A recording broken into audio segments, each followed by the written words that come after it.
So hi every one. ഇന്നത്തെ നമ്മുടെ topic എന്ന് പറഞ്ഞു കഴിഞ്ഞാൽ bio electric potential. So what is a bioelectric potential? Bioelectric potential are the electrical signals generated by the electrochemical activity of a various cell within the body.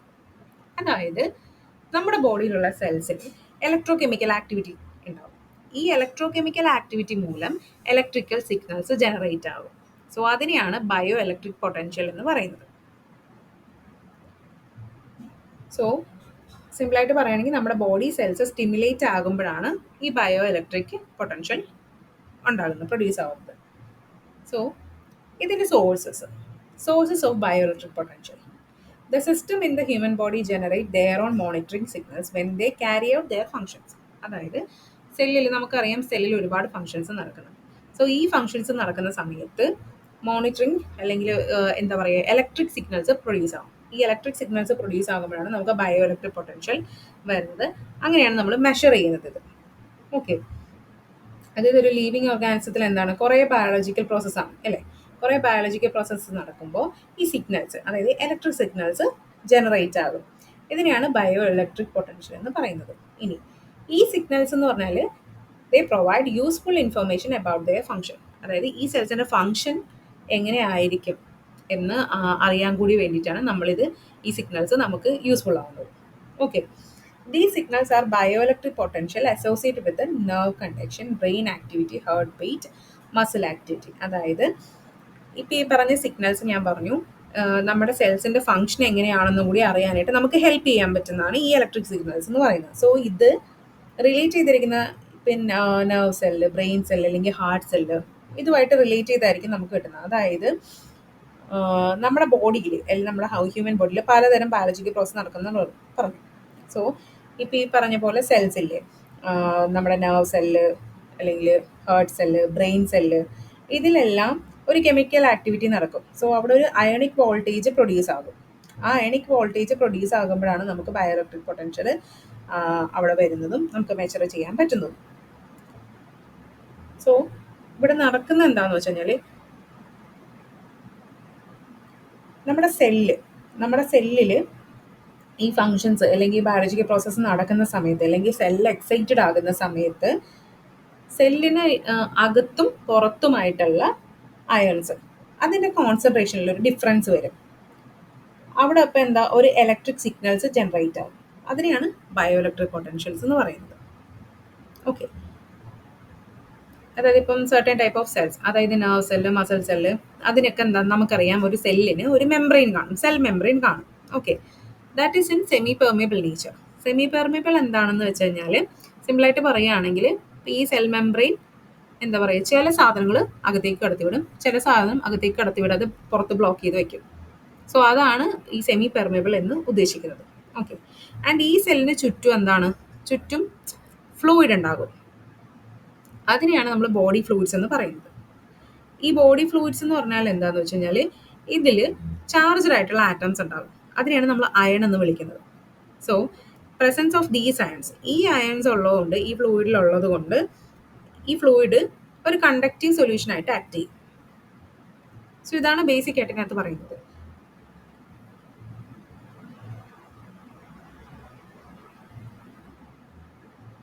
So നമ്മുടെ ഈ bio electric potential അല്ലെങ്കിൽ ഈ potential ഉണ്ടാകുന്ന സമയത്തുള്ള ആ 3 സ്റ്റേറ്റുകളാണ് resting potential state, action potential state എന്ന് പറയുന്നത്. സോ ഇതിനെ ഒന്നായിട്ട് പറയുന്നതാണ് റെസ്റ്റിംഗ് ആക്ഷൻ പൊട്ടൻഷ്യൽ. സോ ഇതിൽ പറയുന്നത് എന്താണെന്ന് വെച്ച് കഴിഞ്ഞാൽ, നമ്മുടെ സെൽസിൽ അല്ലെങ്കിൽ ആ ബോഡി ഫ്ലൂയിഡ്സിൽ ഉണ്ടാകുന്ന ചാർജ്ഡ് ആറ്റംസ്, അതായത് അയോൺസ്, പ്രിൻസിപ്പൽ അല്ലെങ്കിൽ മേജർ ആയിട്ടുള്ള അയൺസ് എന്ന് പറയുന്നത് സോഡിയം, പൊട്ടാസ്യം, ക്ലോറൈഡാണ്. ഓക്കെ, സോ നമ്മുടെ സെല്ല് എക്സൈറ്റഡ് ആകുമ്പോഴാണല്ലോ ഈ ഇലക്ട്രിക് സിഗ്നൽസ് വരുന്നത്. സോ അതിനെ ബേസ് ചെയ്ത് പറയുവാണെങ്കിൽ, നമ്മുടെ ഈ സെല്ല് എക്സൈറ്റഡ് ആകുമ്പോൾ ഈ സെൽ മെംബ്രെയിൻ, ഞാൻ പറഞ്ഞു സെൽ മെംബ്രെയിൻ എന്താണ്, സെമി പെർമിയബിൾ ആണ്. ചില സാധനത്തിന് മാത്രമേ കടത്തി വിടൂ, ചില സാധനത്തിന് കടത്തി വിടത്തില്ല. അതിനാണ് സെമി പെർമിയബിൾ നേച്ചർ എന്ന് പറയുന്നത്. സോ നമ്മൾ ഈ സെൽ എക്സൈറ്റഡ് ആകുമ്പോൾ സെൽ മെംബ്രെയിൻ എന്ത് ചെയ്യും, പൊട്ടാസ്യത്തിനെയും ക്ലോറൈഡിനെയും മാത്രം അകത്തേക്ക് കടത്തി വിടും. നമ്മൾ മേജറായിട്ട് 3 അയൺസ് ഉണ്ടെന്ന് പറഞ്ഞു, സോഡിയം, പൊട്ടാസ്യം, ക്ലോറൈഡ് നമ്മുടെ ഈ ഫ്ലൂയിഡിൽ കിടപ്പുണ്ട് അല്ലേ, നമ്മുടെ ഈ സെല്ലിൽ കിടപ്പുണ്ട്. അപ്പോൾ അവർ എന്ത് ചെയ്യും, പൊട്ടാസ്യം, ക്ലോറൈഡിനെ മാത്രം അകത്തേക്ക് കടത്തിവിടും. അകത്തേക്ക് കടത്തി വിട്ടിട്ട് സോഡിയത്തിനെ ബ്ലോക്ക് ചെയ്യും. സോ സെല്ലിനകത്ത് എന്താണ്, ഒരു നെഗറ്റീവ് അയോൺ കൂടുതലായിട്ടുണ്ടായിരിക്കും. സോ അയണിക് കോൺസെൻട്രേഷനെ ബാലൻസ് ചെയ്യാൻ വേണ്ടിയിട്ട് സോഡിയത്തിന് പെനട്രേറ്റ് ചെയ്യാൻ പറ്റത്തില്ല. അതിന് രണ്ട് കണ്ടീഷൻ അവിടെ വരും. The concentration of sodium less inside the cell than the outside. അതായത് സോഡിയത്തിൻ്റെ കോൺസെൻട്രേഷൻ എന്ന് പറയുന്നത്, അത് പോസിറ്റീവ് എന്നുള്ളൊരു കോൺസെൻട്രേഷൻ എന്ന് പറയുന്നത് അകത്ത് കുറവായിരിക്കും. പുറത്ത് എന്താണ്, ഈ സോഡിയം പോസിറ്റീവ് അയൺ ആയതുകൊണ്ട് എന്താ, outside of the cell more positive ആയിരിക്കും.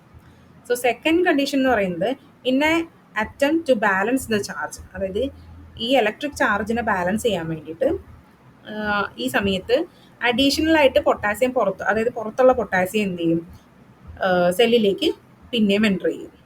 സോ ഇതാണ് ആ ഒരു രണ്ട് കണ്ടീഷൻസ് വരുന്നത്. സോ ഈ സെൽ മെംബ്രെയിൻ എന്ന് പറയുന്നത് ഒരു പൊട്ടൻഷ്യൽ ഡിഫറൻസോട് കൂടി ഒരു ഇക്വിലിബ്രിയം സ്റ്റേജിലോട്ട് എത്തും.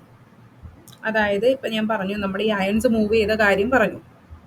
സോഡിയം പുറത്ത് തന്നെ നിൽക്കും, പൊട്ടാസ്യം ക്ലോറൈഡും അകത്ത് പോയിട്ടുണ്ട്. സോ പൊട്ടാസ്യം കൂടുതൽ അഡീഷണൽ ആയിട്ട് പിന്നെയും പോകുമ്പോഴേക്കും കറക്റ്റായിട്ടൊരു സെല്ലിനകത്ത് എന്തായിരിക്കും, ഒരു നെഗറ്റീവ് ഇതായിരിക്കും കൂടുതലുണ്ടാവുന്നത്, നെഗറ്റീവ് ചാർജ് അയോൺസ് ആയിരിക്കും. സെല്ലിന് പുറത്ത് പോസിറ്റീവായിട്ടായിരിക്കും കൂടുതലുണ്ടാവുന്നത്. അതായത് നെഗറ്റീവ് അകത്തും പോസിറ്റീവ് സെല്ലിന് പുറത്തും ആയിരിക്കും. സോ ഈ ഒരു മെംബ്രെയിൻ പൊട്ടൻഷ്യലിനെയാണ് നമ്മൾ resting potential of a cell എന്ന് പറയുന്നത്.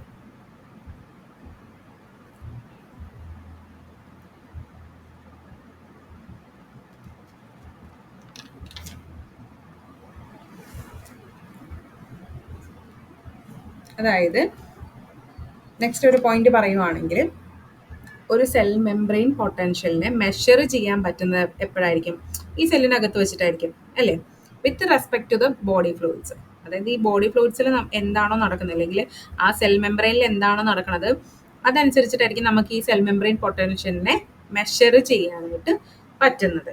സോ ഈ ഒരു റെസ്റ്റിംഗ് പൊട്ടൻഷ്യലില്ലേ, ഈ ഒരു resting potential of the cell, ഈ ഒരു ഡ്യൂറേഷനിലെ പൊട്ടൻഷ്യൽ എന്ന് പറയുന്നത് -60 to -100 millivolt ആയിരിക്കും. That is A negative. And ഈ ഒരു പൊട്ടൻഷ്യൽ ഓരോ സെല്ലിന് അല്ലെങ്കിൽ സെൽസ് അനുസരിച്ചിട്ട് വേരീസ് ആയിരിക്കും ഇതിൻ്റെ പൊട്ടൻഷ്യൽ എന്ന് പറയുന്നത്. റെസ്റ്റിംഗ് സ്റ്റേറ്റിൽ ആ ഒരു സെല്ലിനെ നമ്മൾ പറയുന്നതാണ് പോളറൈസ്ഡ് സെൽ എന്ന് പറയുന്നത്.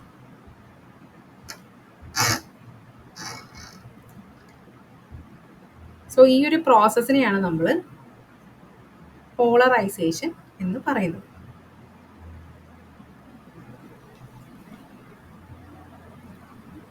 സോ ഫസ്റ്റ് ഒരു സ്റ്റേറ്റ് കഴിഞ്ഞ്, ഈ പറഞ്ഞ ഈ ഒരു ഡ്യൂറേഷനിൽ ഫസ്റ്റ് ഒരു സ്റ്റേറ്റ് കഴിഞ്ഞ് സെൽ എക്സൈറ്റഡ് ആകുന്ന സമയത്തിന് അടുത്തത് എന്താണ്, അത് ഡീപോളറൈസേഷനിലോട്ട് പോകും.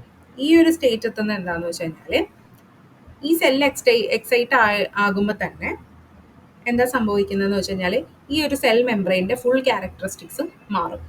അതായത് the sodium ion cells rush in to the cell.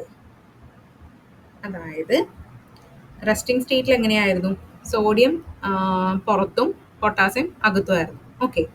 So ആ ഒരു സ്റ്റേറ്റ് കഴിയുമ്പോൾ തന്നെ നെക്സ്റ്റ് എന്ത് ചെയ്യും, നമ്മുടെ ഈ പൊട്ടൻഷ്യലിൽ ഡിഫറൻസ് വരുമ്പോൾ തന്നെ സെൽ എക്സൈറ്റ് ആകുന്ന സമയത്ത് ഈ സെൽ മെംബ്രെയിൻ്റെ ക്യാരക്ടറിസ്റ്റിക്സ് ഒക്കെ മാറും. ക്യാരക്ടറിസ്റ്റിക്സ് മാറുമ്പോൾ എന്ത് ചെയ്യും, ഈ സോഡിയത്തിന് അകത്തോട്ട് കടത്തിവിടാനുള്ള ആ ഒരു ബാരിയർ മാറും. സോ സോഡിയം അയൺസ് എന്ത് ചെയ്യും, ഭയങ്കര റഷ് ചെയ്ത് സെല്ലിനകത്തോട്ട് പോകും. അങ്ങനെ അയണിക് കോൺസെൻട്രേഷൻ ബാലൻസ് ആകാൻ എന്താ ചെയ്യണത്, സോഡിയം സെല്ലിനകത്തേക്ക് ഇടിച്ചു കയറും. അതേസമയം റെസ്റ്റിംഗ് സ്റ്റേറ്റിലുണ്ടായിരുന്ന, അതായത് നേരത്തെ ആ പൊട്ടാസ്യം സെല്ലിന് അകത്തായിരുന്നു. ഓക്കെ. ആ അകത്തിരിക്കുന്ന പൊട്ടാസ്യം എല്ലാം പുറത്തേക്ക് പോകാൻ നോക്കും. പക്ഷേ ഇവിടെ നടക്കണമെന്ന് വെച്ചാൽ, സോഡിയം അകത്തേക്ക് പോകുന്ന ആ ഒരു സ്പീഡില്ലേ, ആ ഒരു സ്പീഡിൽ പൊട്ടാസ്യത്തിന് പുറത്തേക്ക് വരാനായിട്ട് പറ്റില്ല. അതുകൊണ്ട് തന്നെ ആ ഒരു സ്പീഡ് കാരണം തന്നെ ഈ പൊട്ടാസ്യം പുറത്തേക്ക് പോകാനായിട്ട് ഉള്ളൊരു സ്പീഡ് കുറവെന്ന് ഞാൻ പറഞ്ഞു. അതുകൊണ്ട് തന്നെ സെല്ല് ഒരു സ്ലൈറ്റ്ലി പോസിറ്റീവ് ആയിട്ടായിരിക്കും വരുന്നത്. അതായത് സെല്ല് സ്ലൈറ്റ്ലി പോസിറ്റീവ് പൊട്ടൻഷ്യൽ ആയിട്ടായിരിക്കും ഇരിക്കുന്നത്, due to the imbalance of the potassium ion. This positive potential, അതായത് ആ ഒരു ടൈം സ്ലൈറ്റ്ലി പോസിറ്റീവ് പൊട്ടൻഷ്യൽ ആയിരിക്കുന്ന ഒരു സമയത്ത് this cell membrane during the excitation is called action potential. അതായത് this positive potential of a cell membrane during excitation is called action potential. And ഇത് നടക്കുന്നതെന്ന് പറഞ്ഞു കഴിഞ്ഞാൽ ഇതിൻ്റെ ഒരു പൊട്ടൻഷ്യൽ എന്ന് പറഞ്ഞാൽ 20 മില്ലി വോൾട്ടാണ്. ആക്ഷൻ പൊട്ടൻഷ്യൽ സ്റ്റേറ്റിൽ ആ ഒരു സെല്ലിനെ ഡീപോളറൈസ്ഡ് സെൽ എന്നായിരിക്കും പറയുന്നത്.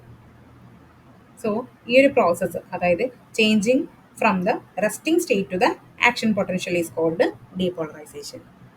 ഈ ആക്ഷൻ പൊട്ടൻഷ്യൽ സ്റ്റേജ് അല്ലെങ്കിൽ ആക്ഷൻ പൊട്ടൻഷ്യൽ എന്ന് പറയുന്നത് എന്താണെന്ന് വെച്ച് കഴിഞ്ഞാൽ, സെൽ എക്സൈറ്റഡ് ആകുമ്പോഴേക്കും ഈ മെംബ്രെയിൻ്റെ ക്യാരക്ടറിസ്റ്റിക്സ് മാറും. അത്രയും നേരം സോഡിയത്തിനെ കടത്തി വിടാത്ത മെംബ്രെയിൻ സോഡിയത്തിനെ റഷ് ചെയ്ത് അകത്തേക്ക് വിടും. അത് കഴിയുമ്പോഴേക്കും എന്താണ്, പൊട്ടാസ്യം പുറത്തേക്ക് പോകാൻ നോക്കും. പക്ഷേ ഈ സോഡിയം വന്ന അതേ ഒരു സ്പീഡിന് പൊട്ടാസ്യത്തിന് പുറത്തോട്ട് പോകാൻ പറ്റത്തില്ല.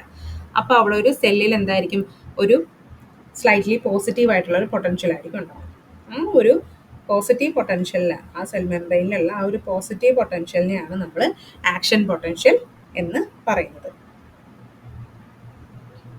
ആൻഡ് ഈ ഒരു പ്രോസസ്സ് റെസ്റ്റിംഗിൽ നിന്ന് ആക്ഷൻ പൊട്ടൻഷ്യലിലോട്ട് പോകുന്ന ആ ഒരു പ്രോസസ്സിനെയാണ് ഡീപോളറൈസേഷൻ എന്ന് പറയുന്നത്. ഓക്കെ, സോ ഈ ഡയഗ്രത്തിൽ കൊടുത്തിരിക്കുന്ന അതാണ്. സോഡിയം അകത്തേക്ക് പോകുന്നു, പൊട്ടാസ്യം പുറത്തേക്ക് പോകുന്നു. എത്രയാണ് അതിൻ്റെ പൊട്ടൻഷ്യൽ റേഞ്ച് എന്ന് പറയുന്നതാണ് 20 മില്ലി വോൾട്ട് എന്ന് പറയുന്നത്. സോ നെക്സ്റ്റ് വരുന്ന സ്റ്റേറ്റ് റീപോളറൈസേഷൻ. റീപോളറൈസേഷൻ എന്ന് പറയുമ്പോൾ, അതായത് ഫസ്റ്റ് ഈ സെല്ല് എക്സൈറ്റഡ് ആയിക്കൊണ്ടിരിക്കുമ്പോൾ നമ്മൾ പറഞ്ഞു റെസ്റ്റിംഗ് പൊട്ടൻഷ്യലിൽ നിന്ന് ആക്ഷൻ പൊട്ടൻഷ്യലോട്ട് വന്നു. സോ അടുത്ത സ്റ്റേജ് എന്ന് പറയുന്നത് റീപോളറൈസേഷൻ ആണ്. അതായത് when the passage of the sodium ion stop, the ionic currents, അതായത് സോഡിയം അയൺ പാസ് ചെയ്യാനായിട്ടുള്ള ഒരു ബാരിയർ ഇല്ലേ, അത് ഈ അയണിക് കറന്റ് ലോവർ ചെയ്യും. സോ ഈ സെൽ മെംബ്രെയിൻ എന്ത് ചെയ്യും, പഴയ ഒറിജിനൽ സ്റ്റേറ്റിലേക്കായിട്ട് മാറും. അതായത് നമ്മുടെ സെൽ മെംബ്രെയിൻ എന്താവും, പോളറൈസ്ഡ് സ്റ്റേറ്റിലോട്ട് തിരിച്ച് മാറും. അതായത് സോഡിയം അകത്തോട്ട് മൂവ് ചെയ്യുന്നത് അവിടെ സ്റ്റോപ്പ് ആകുകയാണ്. സോ അവിടെ ആ ഒരു ബാരിയറിനെ നമ്മൾ ലോവർ ചെയ്യും. അപ്പോൾ സെൽ മെംബ്രെയിൻ എന്ത് ചെയ്യും, തിരിച്ച് പഴയ സ്റ്റേജിലോട്ടാകും. തിരിച്ച് പഴയ സ്റ്റേജ് എന്ന് ഉദ്ദേശിക്കുന്നത് പോളറൈസ്ഡ് സ്റ്റേറ്റിൽ. അതായത് by the action of a sodium pump, അതായത് സോഡിയം പമ്പിൻ്റെ ആക്ഷൻ മൂലം സോഡിയം അയൺസ് എന്ത് ചെയ്യും, റാപ്പിഡ്ലി സെല്ലിന് പുറത്തേക്ക് പോകാൻ നോക്കും. തിരിച്ച് സോഡിയം അയോൺസ് സെല്ലിൽ നിന്നും പുറത്തേക്ക് പോകാൻ നോക്കും. സോ സെല്ല് അതിൻ്റെ റെസ്റ്റിംഗ് പൊട്ടൻഷ്യൽ സ്റ്റേജിലായിരിക്കും തിരിച്ച് എത്തുമ്പോൾ. ഈ പ്രോസസ്സിനെ പറയുന്നതാണ് repolarization. So the rate of pumping is directly proportional to the sodium concentration in the cell. അതായത് സോഡിയം പമ്പിൻ്റെ ആക്ഷൻ മൂലം സോഡിയം റാപ്പിഡ്ലി എന്ത് ചെയ്യും, അകത്ത് കിടക്കുന്ന സോഡിയം അയോൺസ് പുറത്തേക്ക് പോകാൻ നോക്കും, പുറത്തേക്ക് പോകും.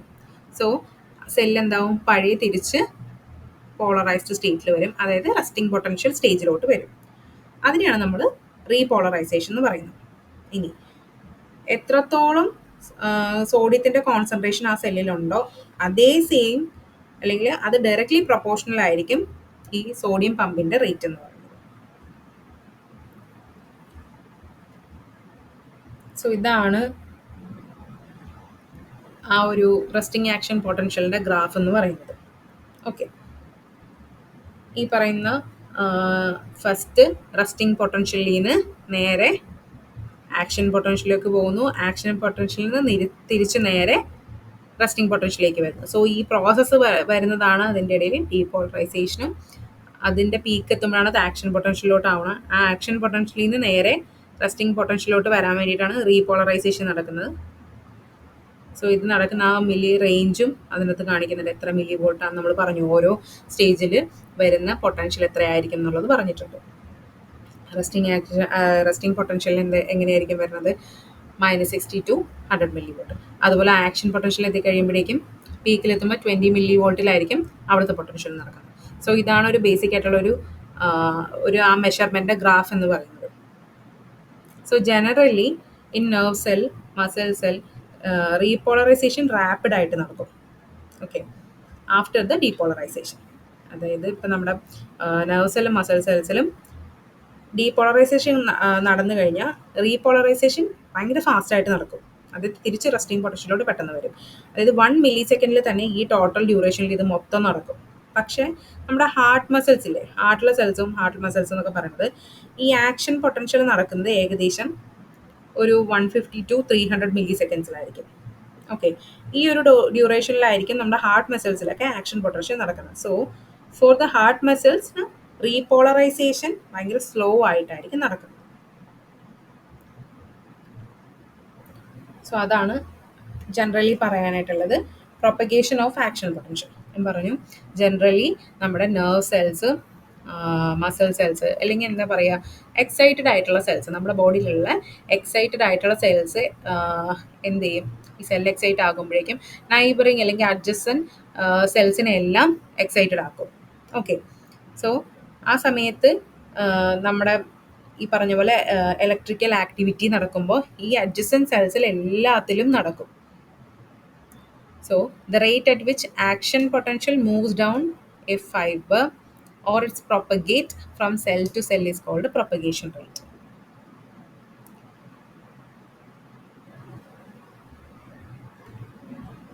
സോ ഇതിനെ നമ്മൾ ബയോഇലക്ട്രിക് പൊട്ടൻഷ്യലെ മെഷർ ചെയ്യുന്ന നമ്മുടെ ഡിവൈസസ് ആണ് നമ്മൾ ഈ പറഞ്ഞത്. ECG, EEG, EMG, ERG, EOG, EGG. So ഇത് ബേസിക്കായിട്ട് ECG എന്ന് പറഞ്ഞു കഴിഞ്ഞാൽ test to record the electrical signals in the heart. അതായത് ഹാർട്ടിലുള്ള ഇലക്ട്രിക് സിഗ്നൽസിനെ റെക്കോർഡ് ചെയ്യാനായിട്ട് യൂസ് ചെയ്യുന്ന ഡിവൈസാണ് ECG എന്ന് പറയുന്നത്. സോ നമുക്ക് അവിടുത്തെ ബയോ ഇലക്ട്രിക് പൊട്ടൻഷ്യൽ എന്താണെന്നുള്ളത് അറിയാൻ പറ്റും. സോ അതുപോലെയുള്ള മറ്റുള്ള ഡിവൈസസ് ആണ് EEG എന്ന് പറയുന്നത്, use to measure the electric activity of the brain. അതുപോലെ EMG എന്ന് ഉദ്ദേശിക്കുന്നത് measure the muscle response or electric activity in the response to a nerve stimulation of the muscle. അതായത് മസിൽസിലുള്ള നെർവ് സ്റ്റിമുലേഷൻ വരുമ്പോൾ അതിൻ്റെ റെസ്പോൺസോ അല്ലെങ്കിൽ അതിൻ്റെ ഇലക്ട്രിക്കൽ ആക്ടിവിറ്റി മെഷർ ചെയ്യാൻ വേണ്ടിയിട്ടാണ് EMG യൂസ് ചെയ്യുന്നത്. അതുപോലെ ERG എന്ന് പറയുന്നത് measures the electrical activity of the retina in response to light stimulus. അതായത് ലൈറ്റ് അടിക്കുമ്പോഴേക്കും സ്റ്റിമുലസ് ഉണ്ടാകും. സോ റെറ്റിന, ആ റെറ്റിനയിലുള്ള ഇലക്ട്രിക്കൽ ആക്ടിവിറ്റി എന്താണെന്ന് മെഷർ ചെയ്യാൻ വേണ്ടിയാണ് ERG എന്ന് പറയുന്നത്. EOG എന്ന് പറഞ്ഞു കഴിഞ്ഞാൽ measures the cornea, positive standing potential relative to the back of the eye. അതുപോലെ EGG ഇത് മെഷർ ചെയ്യുന്ന electrical activity in the stomach before അല്ലെങ്കിൽ ഡ്യൂറിങ് ആഫ്റ്റർ ഫുഡ് അല്ലെങ്കിൽ ഡ്യൂറിങ് ദ ഫുഡിൻ്റെ ടൈമിൽ നമ്മുടെ സ്റ്റൊമക്കിലെ ഇലക്ട്രിക് ആക്ടിവിറ്റി മെഷർ ചെയ്യാൻ വേണ്ടിയിട്ടാണ് EGG എന്ന് പറയുന്നത്. സോ ബേസിക് ആയിട്ടുള്ള കുറച്ച് കാര്യങ്ങൾ എല്ലാവർക്കും മനസ്സിലായെന്ന് വിചാരിക്കുന്നു. സോ ബാക്കി വരുന്ന ടോപ്പിക്സ് എല്ലാം നെക്സ്റ്റ് ക്ലാസ്സിൽ എക്സ്പ്ലെയിൻ ചെയ്യാൻ പറ്റും.